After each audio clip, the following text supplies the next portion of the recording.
Hello friends, how are you today? Well, there is a fantastic, amazing energy on the chart today, and it's right here. And thanks to Holidays, you messaged me on Twitter. If you remember in my video, Red Claw and Wave, I showed you how there was a wave that when mirrored became a six-fingered hand. Well, here you have it. Here's the six-fingered hand just right out there in the open, just in case anyone had any questions. 1, 2, 3, 4, 5, and then 6 here. That's amazing. Let me show you the video that I had made before. Okay, so here's this video, and this was on June 2nd. So now we are about 12 days later. This was the wave that appeared, and this is what it looked like when it was mirrored, right there. Pretty wild, huh? So if you haven't seen this video yet, you might go back and watch this video because the themes that I discussed are relevant to today. And now I'm going to show you how this wave is different and what parts of the Schumann resonance were active during the first red claw and wave and the second red claw and wave. Here is the first one, and let me show you just as a quick reminder. There were peaks and qualities. The yellow, the green, the white, and red had meaningful peaks. The highest was in yellow and green. In the frequencies, you can see here that there was a really, marked dip in frequency. So this wave really had an impact really across the board of all four resonances. And then the amplitudes really peaked, and they were high across the board and kind of a good distribution. See here, 67, 44, 31, and then 25. Now we're going to see how today's wave is different, and that is right here. So first the qualities, you can see across the board qualities are low. There's nothing over 14, and that occurs in the green, but not during the wave. Now, during the wave, you do get this movement here in qualities, but all of these numbers are low. You get the most movement. Actually, it's across the board about up till 10 in every resonance, which is actually kind of unusual because normally they don't all peak to the same number at the same time. Now, this is interesting because you can see here, the dip here actually occurred when the white rod came across the chart, not during the wave. That was this here. And you can actually see that there was not a huge impact from this wave, especially on the red and the green. More so, there was an effect in white and yellow. Whereas the other wave really seemed to have an impact in the red resonance, the deep densities of emotions, in my view, emotions, thoughts, shadow personalities, forces of darkness. This wave appears to be more focused in the yellow and the white. The amplitudes reinforce that because you see here you've got 60 in white, 50 in yellow, which is a very close peak, but then you get a really big drop off, and the amplitudes in red is only 21, and then green is 16. So even the amplitudes show us that the major effect of this wave is in white and yellow.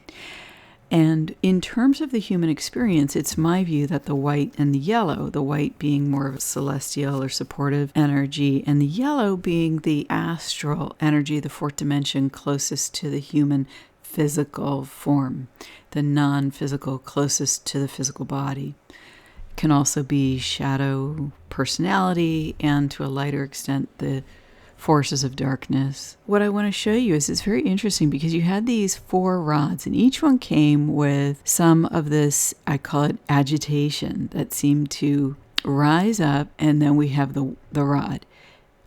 You had agitation here in the rod itself after the rod, and then here you have agitation again, almost behind the rod, and then another rod, and then the big wave. So it's interesting when you look at this chart. I wonder if you can see it how I see it. To me, it looks like these rods are forward in the chart, and that this agitation energy is at a distance. And when I see this kind of thing, to me, it's a commentary, in my view, on time. And I haven't really figured out how to talk about this yet to my satisfaction. But essentially, it's like this is occurring.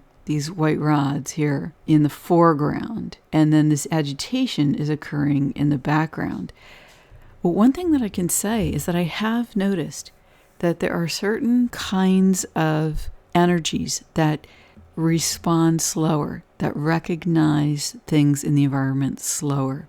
And these are in the human world. And so some of us seem to be quicker in terms of seeing things, noticing, and then others are slower in responding and the rest of it. It's really interesting. It's like multiple timelines. I mean, it's like multiple states of being existing in timelines that are slightly off from each other.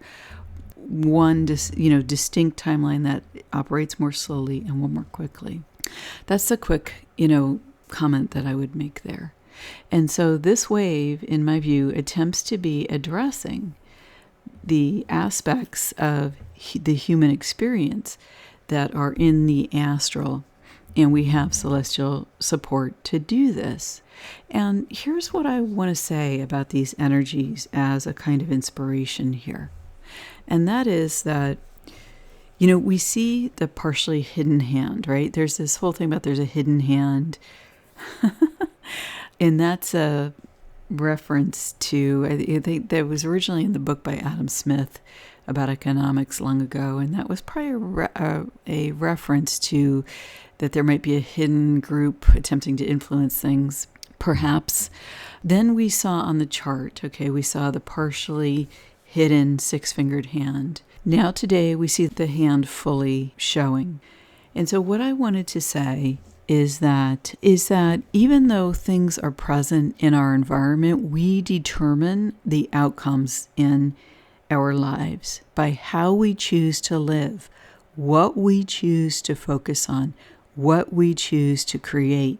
It's these things, the inner focus, the self-focus. And when you do that, aligning with the divinity that you are, it's a more powerful effect in your own life. And so other people, other influences, other groups can say they want X, Y, and Z for the entire world. But the fact is the divinity within the human being is what determines what happens for that human being. And if we can be convinced to turn away from that divinity, to no longer access it, or to engage in games that pretend that we cannot access it for various reasons, then that is a choice that we make consciously or unconsciously. But we can also say, I do not consent, and claim back our power, claim back our embodiment as living souls in living human form, with a birthright to connect with the divine that is an integral part of who you are, and to create from there. And so what I'm saying is that the future is ours as we wish to see it.